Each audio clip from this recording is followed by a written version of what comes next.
Cerita ini dialami oleh saya sendiri. Perkenalkan, saya adalah Febri. Lahir dan besar di desa terpencil yang ada di kota Melawi. Saya ingin membagikan pengalaman saya selama saya merantau untuk mencari ilmu di kota Kalimantan Barat, tepatnya di kota Pontianak. Tanggal 1 November tahun 2017. Saya berangkat dari kota Melawi menuju kota Pontianak. Dengan berat hati, saya meninggalkan orang tua dan juga keluarga untuk merantau. Sehari sebelum saya berangkat, tepatnya jam 7 malam, saya pergi ke rumah Pak De saya untuk meminta izin dari beliau bahwasanya besok saya akan berangkat merantau. Pak De, aku meminta izin sama dua restu ya buat berangkat besok. Iya Le, hati-hati ya. Semoga apa yang kamu cita-citakan bisa terwujud ya. Ini ada sesuatu buat kamu. Ini apa Pak De? Ini untuk melindungi kamu dari mara bahaya. Tapi kamu jangan terpaku sama barang ini ya. Dan jangan sampai barang ini hilang. Ingat itu. Dan juga tetap jaga ibadah kamu. Anggap aja ini titipan dari Pak De ya. Iya deh, jawabku. Besok malamnya jam 18.30 saya berpamitan dengan keluarga saya, terutama ayah dan ibu saya. Mak, Pak, saya berangkat dulu ya. Doakan supaya lancar semuanya. Nanti kalau sudah sampai, saya kabarin ya Mak, Pak. Iya Le, semoga selamat sampai tujuannya, jawab ayah dan ibuku. Berangkatlah saya pada malam itu. Setelah saya di bis, saya duduk sendiri karena saya mengambil kursi sendiri. Perjalanan pun dimulai dan lampu bis pun dimatikan. Hanya ada lampu tidur. Ketika dalam perjalanan sekitar jam 11 malam, saya ingin buang air kecil di WC. Berdirilah saya dari kursi. Tiba-tiba saya melihat ada perempuan yang sedang masuk ke dalam WC.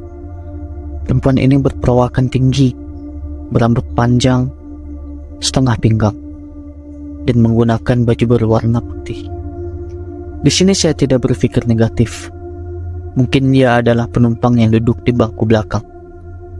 Tapi seingat saya, di dalam bis tidak ada perempuan yang duduk di bangku belakang. Ada satu perempuan, tapi dia duduk di bangku paling depan, dan dia sudah tertidur lelap. Saya tunggulah perempuan itu sampai hampir 15 menit. Dalam hati saya, kok perempuan ini gak keluar-keluar ya? Mana udah kebelet lagi. Aduh.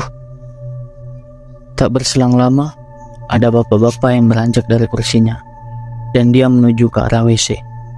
Dalam hati saya, wah, bapak ini pasti ngantri juga. Saya lihatlah ke arah bapak-bapak ini.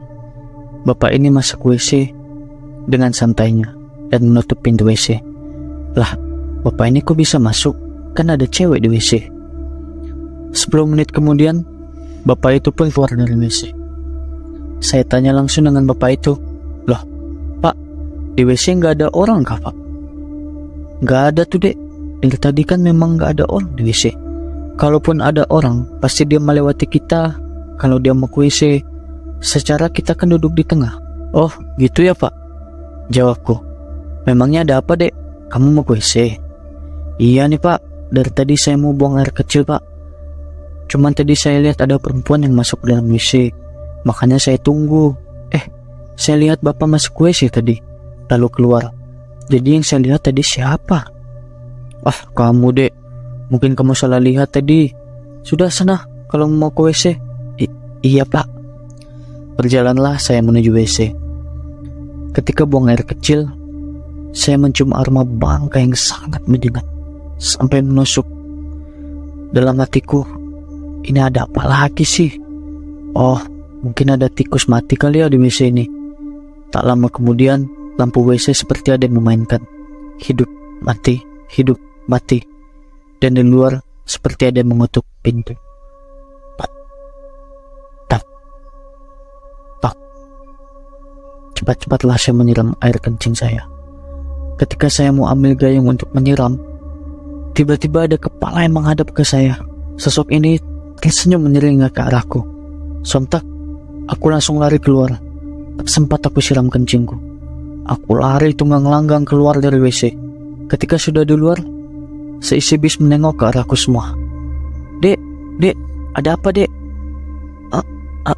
Itu pak, ada kepala muncul dari bak WC pak. Diceklah ramai-ramai. Mungkin ada 2-3 orang mengecek ke WC. Setelah dicek, tidak ada hal aneh di WC. Dan WC pun tercium arwah wangi. Dek, barusan kami cek, di WC nggak ada apa-apa kok. Ruangannya wangi juga. Sudah, kamu istirahat saja ya. Mungkin kamu tadi masih ngantuk, makanya kamu berhalusinasi kayak gitu. Iya pak, terima kasih ya pak, jawabku. Akhirnya, pada pukul 4 subuh, saya tiba di kota Pontianak. Di situ saya sangat merasa bahagia, sekaligus sedih. Di sisi lain, saya harus mencari ilmu di universitas yang saya impikan sejak SMA. Di sisi lain juga, saya masih rindu dengan orang rumah. Aku harus kuat, ucapku. Tak berselang lama, sepupu saya datang untuk menjemput dari terminal menuju kos. Sepupu saya ini bernama Danang. Ya anak yang bodoh amatlah sama hal yang seperti itu, ucap Danang. Weh, Cok, sampai juga di Ponti kau nih. Hehe, jawabku sambil tersenyum. Jalanlah aku dan Danang menuju kos dia. Dalam perjalanan, masih jauh ke kosmu? Udah nih, bentar lagi sampai kok. Tak berselang lama, sampailah kami berdua di kos Danang. Wih, kosmu tingkat ya Nang? Iya nih Cok, masuklah dulu ke kamarku. Kamarku nomor 5. Ini kuncinya. Aku mau parkirin motor dulu. Oke Nang. Masuklah aku ke dalam kos-kosan Danang. Kos-kosan Danang ini bisa dibilang besar dan punya 2 tingkat, dengan teras di awal masuk dan lorong menuju kamar. Sampailah aku ke kamar Danang. Karena tidak susah juga menemukan kamar dia. Secara kamar dia nomor 5. Masuklah aku ke kamar Danang. Aku simpan barang-barangku dan mulai rebahan untuk istirahat sejenak. Besoknya, saya bangun lebih awal dari Danang. Jam 9 saya sudah bangun, dan Danang pun belum bangun. Ya, tipikal Danang ini orangnya, siang dijadikan malam, kalau malam dijadikan siang. Dan kalau udah tidur, paling susah dibangunin. Jam 9 saya bangun dan bersiap untuk mandi. Tidak ada hal aneh di situ. Saya mandi seperti biasa, keluar kamar dan menuju kamar mandi. Setelah selesai mandi, bergegaslah saya untuk membeli sarapan. Saya pun keluar dari kos-kosan menuju warung. Sesampainya di warung, saya berkata kepada penjual, yaitu ibu-ibu. Bu, saya pesan gado-gado ya 2 bungkus. Oh iya mas. Ketika waktu ibu-ibu membuatkan gado ke saya, ibu tuh bertanya, Mas, baru ya di sini? Iya bu, saya baru tadi subuh datang bu. Oh, dari mana mas kalau boleh tahu? Saya dari Melawi bu. Oh iya mas, rencana mau ngekos di sini kah mas? Belum tahu juga bu. Nanti saya lihat sikon ya bu. Kalau nyaman ditempati, kemungkinan saya ngekos di sini bu. Iya mas. Saya mau kasih tahu satu hal mas. Kalau malam sekitar jam 11 atau jam 12, mas jangan duduk di teras dan menghadap ke arah pohon. Kenapa bu? Udah gak apa-apa, jangan aja mas, bahaya. Oh iya bu, terima kasih informasinya ya bu. Ya mas, sama-sama. Tak berselang lama, gado-gado pun jadi. Ini mas gado-gadonya. Oh iya bu, terima kasih ya bu. Sama-sama mas, jawab ibu itu sambil tersenyum. Sesampainya di kos, saya bangunin Danang buat sarapan. Tal, woi, bangun udah siang nih. Nih sarapan buatmu. Taruh aja di situ. Ada nanti ku makan. Nih aku taruh di meja. Sambil dengan suara ngantuk, dia menguap. Hawa. Singkat cerita, sore pun tiba. Cok, aku mandi dulu ya. Nanti aku mau pergi sebentar nih keluar. Kamu di kos ya? Ucap Danang. Jam berapa kamu pulang emang Nang? Paling jam 9 aku udah pulang. Oke lah. Tak berselang lama, Danang selesai mandi dan pergi. Selang waktu 2 atau 3 jam setelah Danang pergi, saya pun mandi. Memang agak malam saya mandi, sekitar jam 8 malam, karena saya pikir, gak kemana-mana pun, santai aja lah mandi. Jalanlah saya menuju kamar mandi, tak lupa mengunci pintu kos. Jalan, melewati lorong. Agak sepi memang kos ini. Secara kos ini dihuni pasutri dan orang-orang tua. Yang anak kuliahan cuma beberapa aja. Tak berselang lama sampailah saya di WC. Model WC saat malam dan pagi hari sangatlah berbeda. Area WC kalau siang itu sejuk karena dekat pepohonan kelapa. Ketika malam hari menjadi seram dan mencekam. Sebelum saya ke toilet, saya lagi-lagi mencium aroma bangkai yang sangat menyengat seperti yang saya cium ketika di bis. Di sini saya tidak memperdulikan hal tersebut. Saya cuek. Masuklah saya ke kamar mandi. Saya letakkan ember perlengkapan mandi. Saya siramilah badan saya dengan air. Pure. Di pertengahan saya mandi, lagi-lagi saya mencium aroma bangkai yang sangat tidak sedap. Ini ada tikus mati kah? Atau apa di sini? Saya carilah sumber bau itu. Cari, tidak menemukan hasil apa-apa. Saya lanjutlah mandi. Ketika guyuran pertama, aman. Kedua, aman. Ketiga, itu ada suara dari luar. Cewek sedang bersenandung.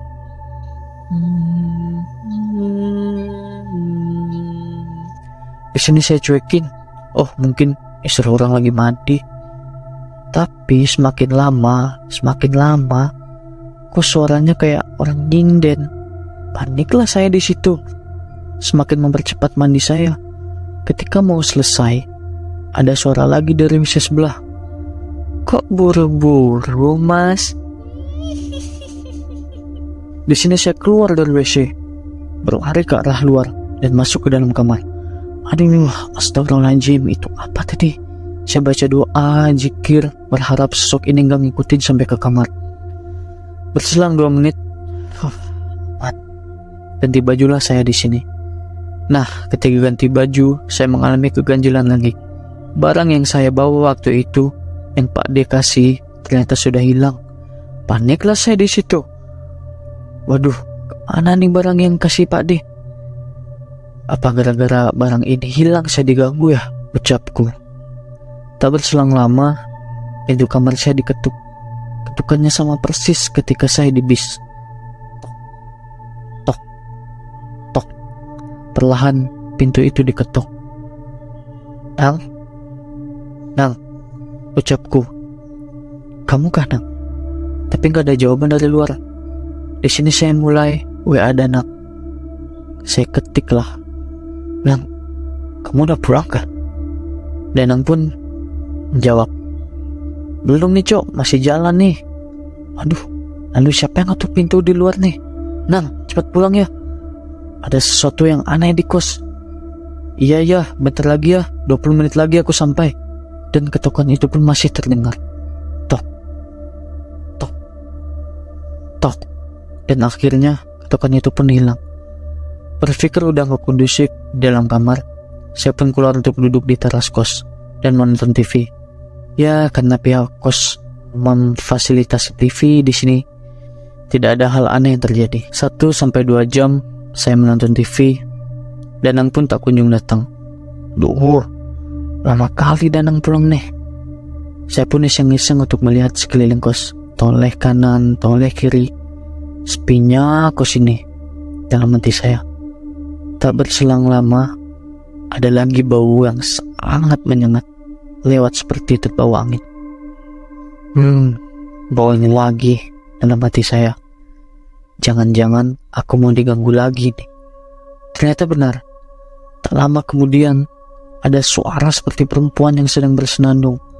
Suaranya jauh sekali, tapi hawanya terasa dekat. Di sini aku cuekin. Saya kencingin volume TV supaya nggak kedengaran suara perempuan itu. Makin suara TV kencang, makin kencang pula suara dia bersenandung, dan makin menyengat pula aroma tak sedap itu. Paniklah saya di situ, baca-baca doa, zikir, tapi dia di sebelah saya seperti ada yang mengikuti bacaan. Di sini aku nggak bisa bergerak, seperti membeku, dan tiba-tiba suara dari pohon mangga di depan dan suara itu tertawa seperti menertawakanku. Di sini aku tetap nggak bisa bergerak. Aku melihat ke arah pohon mangga. Di situ ada perempuan. Perempuan itu menatapku dengan tajam, dan dia perlahan mulai mendekatiku. Dekat, dekat, dan makin dekat. Ada mungkin jaraknya 2 meter. Di sini sosok ini terlihat jelas. Dia punya mata yang hitam, kulit putih pucat, rambut panjang acak-acakan, kusut, tangan dengan kuku yang sangat panjang. Kuku sosok ini seperti ranting pohon yang sudah rapuh, panjang-panjang dan pucat, dan ada darah yang keluar dari mulutnya. Di situ saya hanya bisa pasrah, dan akhirnya pun saya pingsan. Cok, bangun Cok. Ngapa kamu tidur di luar? Di luar kan banyak nyamuk.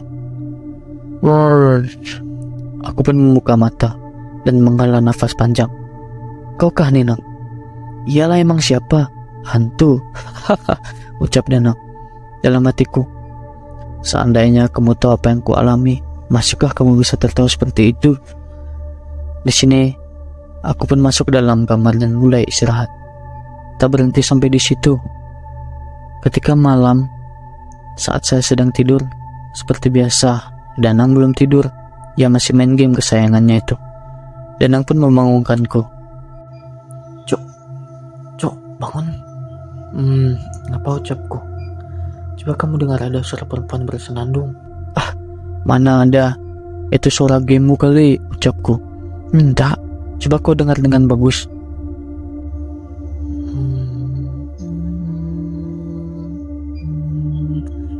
Iya dong. Selama lebih 1 menit suara sandung itu pun hilang. Agak tenanglah kami berdua. Tak lama kemudian pintu kamar kami diketok dari luar. Dan ini sama ketokannya ketika saya dengar tipis. Tok, tok, tok. Perlahan pintu itu diketuk. Cok, siapa tuh Cok? Ucap Danang. Biarkan Janang, mungkin orang sebelah. Enggak kok. Ini bah kamar kita. Coba aku buka aja. Danang pun berdiri dan membuka pintu itu. Ketika Danang membuka pintu, astagfirullahaladzim, Danang langsung menutup pintunya kembali. Ngapa Nang? Danang pun berlari ke arahku. Ada Cuk. Hah? Serius kamu? Iya Cuk, tapi dia ngebelakangin aku. Dia ngadep ke lorong, tapi di depan kamar kita. Dah, tenang, baca doa aja.